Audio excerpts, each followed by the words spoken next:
जिंदा बाबा का दूसरी बार अंतर्ध्यान होना। अब धर्मदास जी जिंदा बाबा से अपने शंकाओं का समाधान करवा रहे थे, लेकिन बीच बीच में काल प्रेरणा से वो अड़ जाया करते थे। और जैसे ही धर्मदास जी किसी बात की जिद करके बैठते थे, उसी समय परमात्मा उसको झटका देते और अंतर्ध्यान हो जाते। तो जिंदा बाबा द्वारा दूसरी बार अंतर्ध्यान होना। धर्मदास जी ने कहा, हे जिंदा, आप ये क्या कह रहे हो कि श्री विष्णु जी तीनों लोकों में केवल एक विभाग के मंत्री हैं? आप गलत कह रहे हो। धर्मदास जी अड़ गया परमात्मा के साथ कि आप गलत कह रहे हो। श्री विष्णु जी तो अखिल ब्रह्मांड के स्वामी हैं। ये ही श्री ब्रह्मा जी रूप में उत्पत्ति करते हैं, विष्णु रूप होकर संसार का पालन करते हैं तथा शिव रूप होकर संहार करते हैं। ये तो कुल के मालिक हैं। यदि फिर से आपने श्री विष्णु जी को अपमानित किया तो ठीक बात नहीं रहेगी। धर्मदास जी ने कहा, अगर दोबारा हमारे विष्णु जी के बारे में अगर कुछ उल्टा सीधा बोला तो ठीक बात नहीं रहेगी। परमेश्वर कबीर जी ने कहा, मूर्ख के समझावते ज्ञान गाठी का जाए, कोयला होत न उजला भावे सोमन साबुन लाए।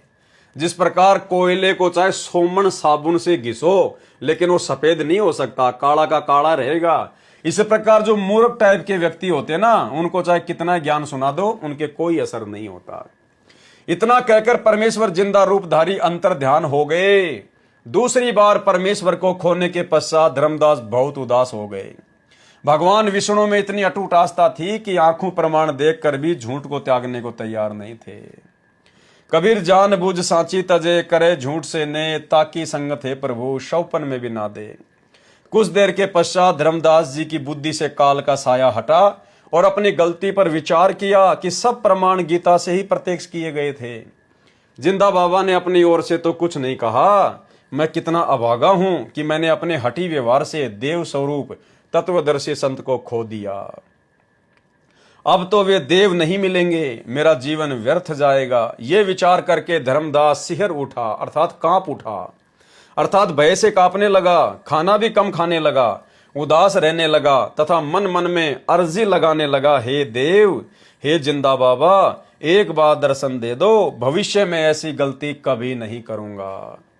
मैं आपसे करबद्ध प्रार्थना करता हूं, मुझ मूर्ख की ओछी मंदी बातों पर ध्यान न दो। मुझे फिर मिलो गुसाई, आपका ज्ञान सत्य, आप जी का एक एक वचन अमृत है। कृपया दर्शन दो, नहीं तो अधिक दिन मेरा जीवन नहीं रहेगा। तीसरे दिन परमेश्वर कबीर जी एक दरिया के किनारे वृक्ष के नीचे बैठे थे। आसपास कुछ आवारा गायें भी उसी वृक्ष के नीचे बैठी जुगाली कर रही थी।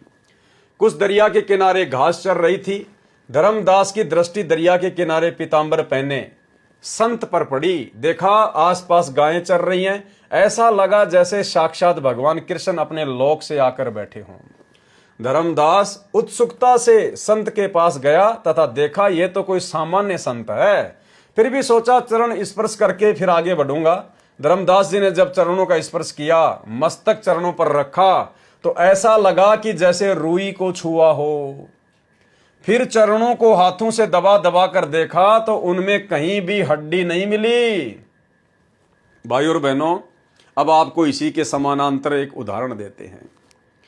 सतलोक आश्रम बरवाला की यह घटना है, या सतलोक आश्रम करोथा की घटना है। गुरुदेव भगवान ने अपने मुख कमल से बताई है, जो अभी आपको एक सत्संग के माध्यम से सुनाएंगे। एक व्यक्ति था, उसके शरीर में या उसके दांतों में कोई प्रॉब्लम थी, परेशानी थी। परमात्मा के पास गया, मालिक ने नाम दिया, आशीर्वाद दिया, उसको राहत हुई, उसको फायदा हुआ, उसने खाना खाया। उसके बाद वो गुरुदेव भगवान सतगुरु रामपाल जी परमेश्वर जी की चरणों की सेवा के लिए बैठ गया। और भाई और बहनों, उस भगत के उस इंटरव्यू को सतगुरु रामपाल जी परमेश्वर अपने मुख कमल से कह रहे हैं, जो अभी आप सुनेंगे। तो उस भगत ने बताया कि मुझे ऐसा लगा जैसे मैं रुई दबा रहा हूं। सतगुरु जी के चरण मुझे ऐसे लगे जैसे फोम से भी नरम, रुई से भी नरम, हड्डियां नहीं थी। और उस भगत के इंटरव्यू को अपने शब्दों में सतगुरु रामपाल जी हमें बता रहे हैं, यानी परमात्मा अपने मुख कमल से हमें बता रहे हैं, जिसमें मीन में की संदेह की कोई शंका नहीं है। तो भाइयों और बहनों, सतगुरु रामपाल जी परमेश्वर स्वयं ही वो जिंदा महात्मा है, जो धर्मदास जी को 650 साल पहले आके मिले थे। और ये वही कबीर भगवान है जिसने असंख्य ब्रह्मांडों की रचना की है। सुनिए सत्संग। बाद आश्रम क्रोथा में खाना खाया तो दर्द नहीं हुआ। दांतों को हाथ लगाकर देखा तो वो हिल रहे थे, लेकिन कम हिल रहे थे, और वो अब भी हिलते हैं, लेकिन तकलीफ नहीं। इसके बाद दर्शनों के लिए गया तो चरण सेवा मिली, तो सतगुरु देव के चरण ऐसे लगे जैसे फोम की रुई से भी नरम हो। तो सतगुरु देव के चरण ऐसे लगे जैसे फोम की रुई से भी नरम हो। तो सतगुरु देव के चरण ऐसे लगे जैसे फोम की रुई से भी नरम हो। तो मैं तो ऐसा हो गया कि न कोई चिंता और न कोई तकलीफ। मैं बहुत खुश हो गया। अपने आप ही मन में आता रहा कि इनसे ऊपर कोई और शक्ति नहीं। फिर चरणों को हाथों से दबा दबा कर देखा तो उनमें कहीं भी हड्डी नहीं थी। ऊपर चेहरे की ओर देखा तो वही बाबा जिंदा उसी पहले वाली वेशभूषा में बैठा था। परमात्मा वापस अपनी उसी जिंदा वाली वेशभूषा में आ गए।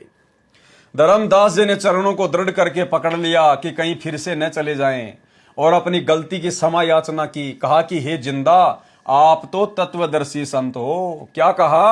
आप तो तत्वदर्शी संत हो। किसने कहा? धर्मदास जी ने। किसको? कबीर परमात्मा को। तो भाई और बहनों, आज तत्वदर्शी संत की भूमिका कौन निभा रहे हैं? सतगुरु रामपाल जी परमेश्वर। और पूरी सृष्टि में तत्वदर्शी संत की भूमिका इस कबीर परमात्मा के अलावा दूसरा कोई नहीं निभा सकता। तो स्पष्ट है कि सतगुरु रामपाल जी परमेश्वर स्वयं ही कबीर परमात्मा है, सत्य पुरुष हैं। आप तो तत्वदर्शी संत हो, मैं एक भ्रमित जिज्ञासु हूं। जब तक मेरी शंकाओं का समाधान नहीं होगा तब तक मेरा अज्ञान नाश कैसे होगा? आप तो महाकृपालु हैं, मुझ किंकर पर दया करो, मेरा अज्ञान हटाओ प्रभु। धर्मदास जी ने फिर सवाल किया, हे जिंदा, यदि श्री विष्णु जी पूर्ण परमात्मा नहीं है तो कौन है पूर्ण परमात्मा? कृपया गीता से प्रमाण देना। धर्मदास जी ने कहा, अगर विष्णु जी पूर्ण परमात्मा नहीं है तो फिर कौन है? मुझे गीता जी से प्रमाण दिखाइए। उत्तर दिया गुरुदेव भगवान ने, वह परमात्मा परम अक्षर ब्रह्म है जो कुल का मालिक है। प्रमाण श्रीमद् भगवत गीता अध्याय 15 श्लोक 1 से 4 तथा 16-17 में है। गीता अध्याय 15 श्लोक 1 से 4 का सारांश व भावार्थ है कि उल्टे लटके हुए वृक्ष के समान संसार को जानो। जैसे पेड़ की जड़ें तो ऊपर है, नीचे तीनों गुण रूपी शाखाएं जानो। गीता अध्याय 15 श्लोक 1 में यह भी स्पष्ट किया है कि तत्वदर्शी संत की क्या पहचान है। तत्वदर्शी संत वह है जो संसार रूपी वृक्ष के सर्वांग यानी सभी भाग भिन्न भिन्न बताए। विशेष वेद मंत्रों की जो आगे फोटोकॉपी लगाई गई है, ये आर्य समाज के आचार्यों तथा महर्षि दयानंद द्वारा अनुवादित है और सार्वदेशिक आर्य प्रतिनिधि सभा दिल्ली द्वारा प्रकाशित है, जिसमें वर्णन है। क्या वर्णन है? कि परमेश्वर स्वयं पृथ्वी पर सशरीर प्रकट होकर कवियों की तरह आचरण करता हुआ सत्य आध्यात्मिक ज्ञान सुनाता है। सतगुरु रामपाल जी परमेश्वर सन 1993 से गांव गांव जाकर, नगर नगर जाकर कवियों की भांति पाठ प्रकाश करते हुए, सूक्ष्म वेद की वाणियों का उच्चारण करते हुए दुनिया को अपना तत्व ज्ञान समझा रहे हैं। कवियों की भांति कि परमेश्वर स्वयं पृथ्वी पर सशरीर प्रकट होकर कवियों की तरह आचरण करता हुआ सत्य आध्यात्मिक ज्ञान सुनाता है। अब आप जी ये ना सोच लेना कि ये ज्ञान तो भाई 650 साल पहले जो कबीर जी आए थे, जो लेके हाथ में एक तारा और अपनी वाणियां सुनाया करते थे, उनके लिए कहा गया है। कबीर जी कौन सा 24 घंटे वाणियां ही सुनाते रहते थे? अरे वाणियों को खोल के भी तो बताया करते थे, उनका अनुवाद भी तो किया करते थे, अन्य कथा कहानियां भी तो बताया करते थे। तो ठीक इसी प्रकार सतगुरु रामपाल जी भगवान सत्संगों में वाणियां भी बताते हैं, शब्द भी गाते हैं और उसके बाद उनका अनुवाद भी करते हैं। तो स्थिति वही है भाई और बहनों, कवियों की भांति आचरण करते हुए ही सतगुरु रामपाल जी परमेश्वर ने सन 1994 से अपने यथार्थ 13वें कबीर पंथ की शुरुआत की है।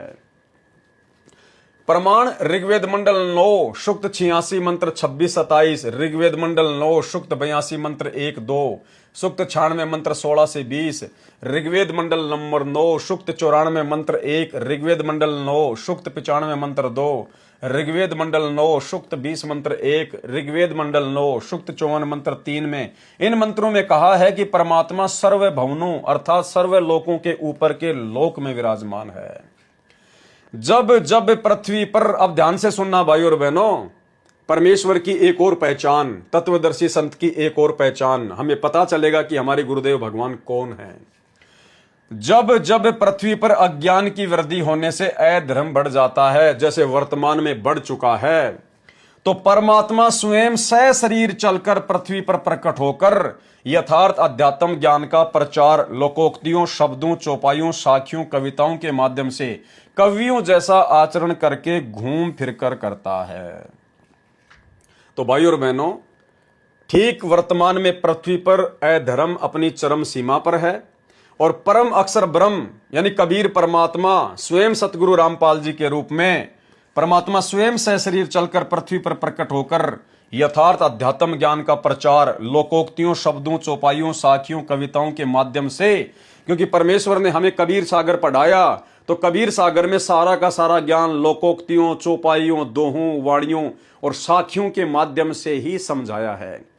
आदरणीय गरीबदास जी का सदग्रंथ साहिब, जिसमें 24,000 वाणियां हैं, टोटल वाणियां दोहों में, चौपाइयों में, साखियों में और वाणियों में ही है, जिसको सतगुरु रामपाल जी परमेश्वर जी ने खोल खोल कर समझाया और कवियों की भांति घूम घूम कर घूम फिर कर प्रचार करता है। सन 1993 से गांव गांव जाकर, नगर नगर जाकर सतगुरु रामपाल जी परमेश्वर जी ने घूम फिर कर अपने तत्व ज्ञान का प्रचार किया है, जिस कारण से एक प्रसिद्ध कवि की उपाधि भी प्राप्त करता है। कृपया देखें उपरोक्त वेद मंत्रों की फोटोकॉपी इसी पुस्तक के पृष्ठ 483 पर।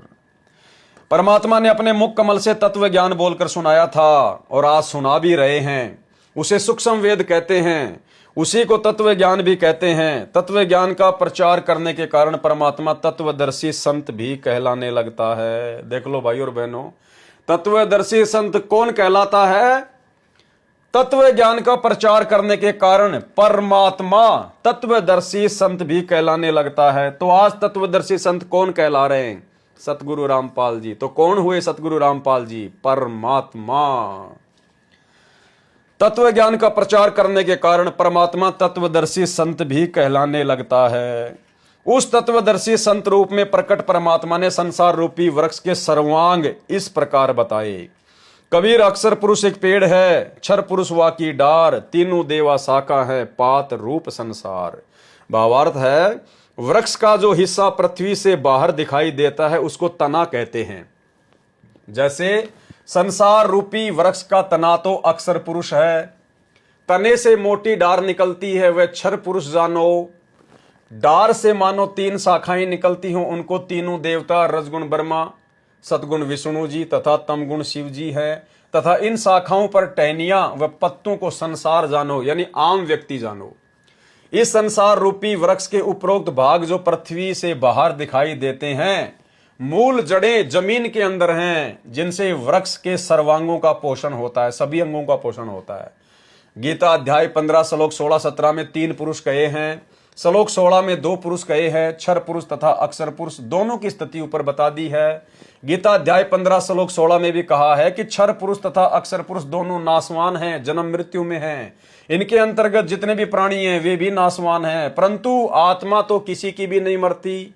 गीता अध्याय 15 श्लोक 17 में कहा है कि उत्तम पुरुष अर्थात पुरुषोत्तम तो क्षर पुरुष और अक्षर पुरुष से भिन्न है, अलग है, जिसको परमात्मा कहा गया है। इसी प्रभु की जानकारी गीता अध्याय 8 श्लोक 3 में है, जिसको परम अक्षर ब्रह्म कहा है। गीता अध्याय 15 श्लोक 17 में इसी का वर्णन है कि यही प्रभु तीनों लोकों में प्रवेश करके सबका धारण पोषण करता है।